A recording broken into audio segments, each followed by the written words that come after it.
Hello, welcome back to English with Chris. Today we're continuing with Frankenstein, or The Modern Prometheus, by Mary Wollstonecraft Godwin Shelley.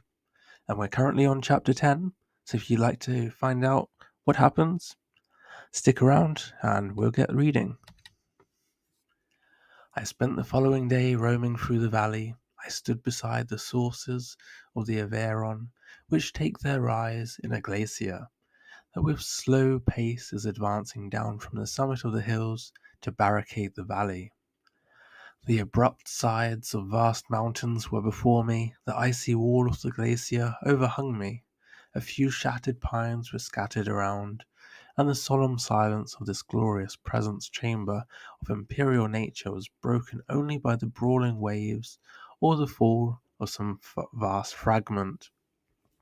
The thunder sound of the avalanche or the cracking reverberated along the mountains of the accumulated ice, which, through the silent working of immutable laws, was ever and anon rent and torn, as if it had been but a plaything in their hands.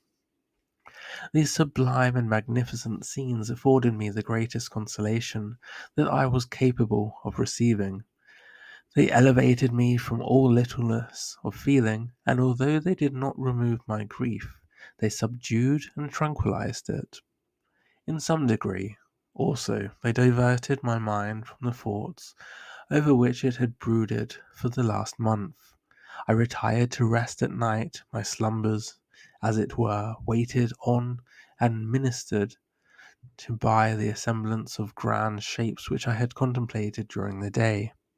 They congregated round me, the unstained snowy mountain top, the glittering pinnacle, the pine woods, and ragged bare ravine, the eagle soaring amidst the clouds. They all gathered round me, and bade me be at peace.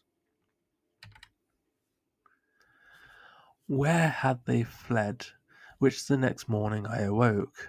All of soul and spiriting fled with sleep, and dark melancholy clouded every thought.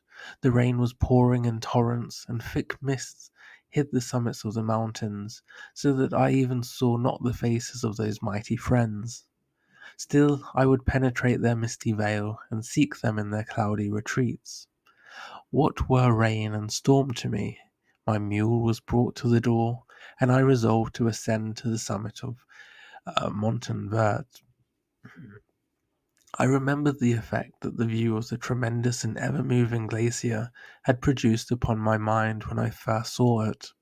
It had then filled me with a sublime ecstasy that gave wings to the soul and allowed it to soar from the obscure world to light and joy. The sight of the awful and majestic in nature had indeed always the effect of solemnizing my mind and causing me to forget the passing cares of life. I determined to go without a guide, for I was well acquainted with the path, and the presence of another would destroy the solitary grandeur of the scene. The ascent is precipitous, but the path is cut into continuous and short windings, which enable you to surmount the perpendicularity of the mountain. It is a scene terrifically desolate. In a thousand spots the traces of the winter avalanche may be perceived, where trees lie broken and strewed on the ground, some entirely destroyed, others bent, leaning upon the jutting rocks of the mountain, or transversely upon other trees. The path, as you ascend higher, is intersected by ravines of snow, down which stones continually roll from above. One of them is particularly dangerous, as the slightest sound, such as even speaking in a loud voice, produces a concussion of air sufficient to draw destruction upon the head of the speaker. The pines are not tall or luxuriant, but they are sombre and add an air of severity to the scene.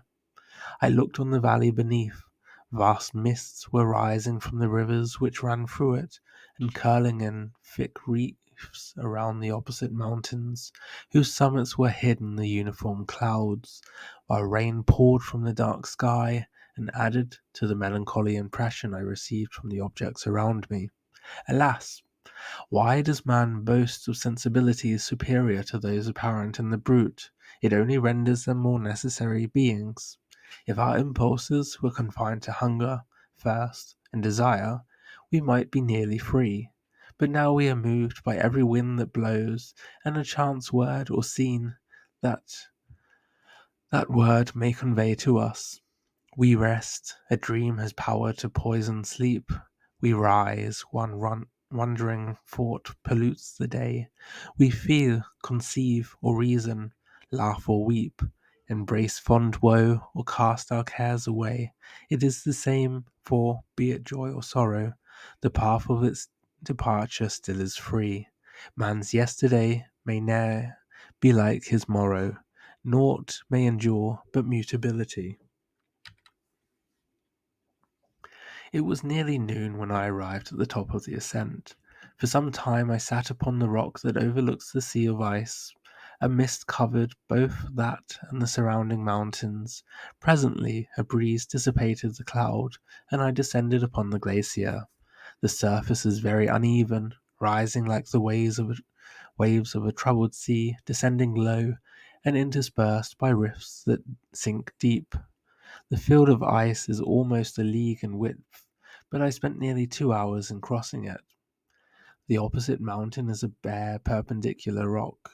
From the side where I now stood, Montenvert was exactly opposite, at the distance of a league, and above it rose Mont Blanc, in awful majesty. I remained in a recess of the rock, gazing on this wonderful and stupendous scene. The sea, or rather the vast river of ice, wound among its dependent mountains, whose aerial summits hung over its recesses. Their icy and glittering peaks shone in the sunlight over the clouds. My heart, which was before sorrowful, now swelled with something like joy. I exclaimed, "Wandering spirits, if indeed ye wander, and do not rest in your narrow beds, allow me this faint happiness, or take me as your companion, away from the joys of life." As I said this, I suddenly beheld the figure of a man, at some distance, advancing towards me with superhuman speed. He bounded over the crevices in the ice, among which I had walked with caution. His stature, also, as he approached, seemed to exceed that of man. I was troubled.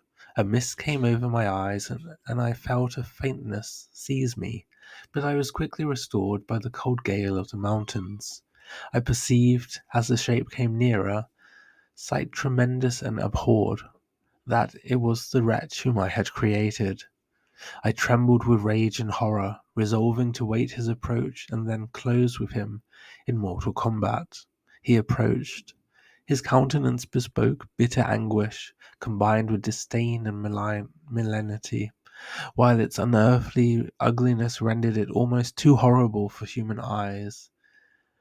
But I scarcely observed this. Rage and hatred had at first deprived me of utterance, and I recovered only to overwhelm him with words expressive of furious detestation and contempt. "Devil!" I exclaimed, "do you dare approach me? And do not you fear the fierce vengeance of my arm wreaked on your miserable head? Begone, vile insect, or rather, stay, that I might trample you to dust. And oh, that I could, with the extinction of your miserable existence, restore those victims whom you had so diabolically murdered." "I expected this reception," said the daemon. "All men hate the wretched. How, then, must I be hated, who am miserable beyond all living things? Yet you, my creator, detest and spurn me, thy creature, to whom thou art bound by ties only dissoluble by the annihilation of one of us. You purpose to kill me. How dare you sport thus with life? Do your duty towards me, and I will do mine towards you and the rest of mankind. If you will comply with my conditions, I will leave them and you at peace. But if you refuse, I will glut the maw of death, until it be satiated with the blood of your remaining friends."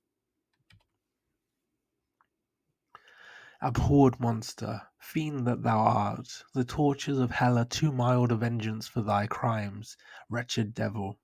You reproach me with your creation. Come on, then, that I may extinguish the spark which I so negligently bestowed. My rage was without bounds. I sprang on him, impelled by all the feelings which can arm one being against the existence of one another. He easily eluded me and said, "Be calm. I entreat you to hear me before you give vent to your hatred of my devoted head. Have I not suffered enough that you seek to increase my misery? Life, although it may only be an accumulation of anguish, is dear to me, and I will defend it. Remember, thou hast made me more powerful than thyself. My height is superior to thine, my joints more supple, but I will not be tempted to set myself in opposition to thee. I am thy creature, and I will be even mild and docile to my natural lord and king, if thou wilt also perform thy part, the which thou owest me. O Frankenstein, be not equitable to every other, and trample upon me alone, to whom thy justice, and even thy clemency and affection, is most due. Remember that I am thy creature. I ought to be thy Adam, but I am rather the fallen angel, whom thou drivest from joy for no misdeed. Everywhere I see bliss, from which I alone am irrevocably excluded. I was benevolent and good. Misery made me a fiend.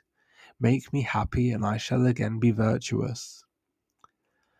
Begone! I will not hear you.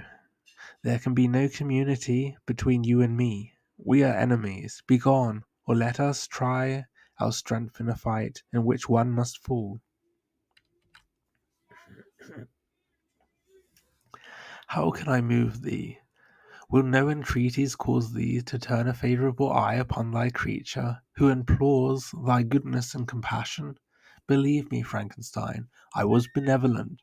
My soul glowed with love and humanity. But am I not alone, miserably alone? You, my creator, abhor me. What hope can I gather from your fellow creatures, who owe me nothing? They spurn and hate me. The the desert mountains and dreary glaciers are my refuge. I have wandered here many days. The caves of ice, which I only do not fear, are a dwelling to me, and the only one which man does not grudge.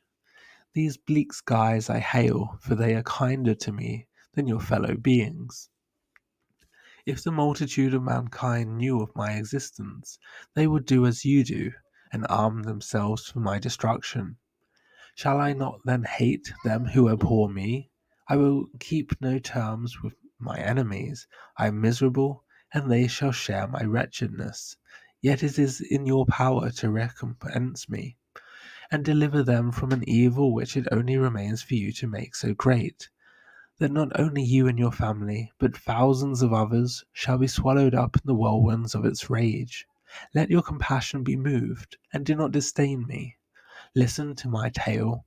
When you have heard that, abandon or commiserate me, as you shall judge that I deserve. But hear me. The guilty are allowed by human laws, bloody as they are, to speak in their own defense before they are condemned. Listen to me, Frankenstein. You accuse me of murder, and yet you would, with a satisfied conscience, destroy your own creature. Oh, praise the eternal justice of man. Yet I ask you not to spare me. Listen to me, and then, if you can, and if you will, destroy the work of your hands. Why do you call to my remembrance, I rejoined, circumstances of which I shudder to reflect, that I have been the miserable origin and author, cursed by the day, abhorred the devil, in which you first saw light. Cursed, although I curse myself, be the hands that formed you. You have made me wretched beyond expression. You have left me no power to consider whether I am just to you or not. Begone! Relieve me from the sight of your detested form. Thus I relieve thee, my creator, he said, and placed his hated hands before my eyes, which I flung from me with violence. Thus I take from thee a sight which you abhor. Still thou canst listen to me and grant me thy compassion. By the virtues that I once possessed, I demand this from you. Hear my tale. It is long and strange, and the temperature of this place is not fitting to your fine sensations. Come to the hut upon the mountain. The sun is yet high in the heavens before it descends to hide itself behind your snowy precipices and illuminate another world. You have heard my story and can decide.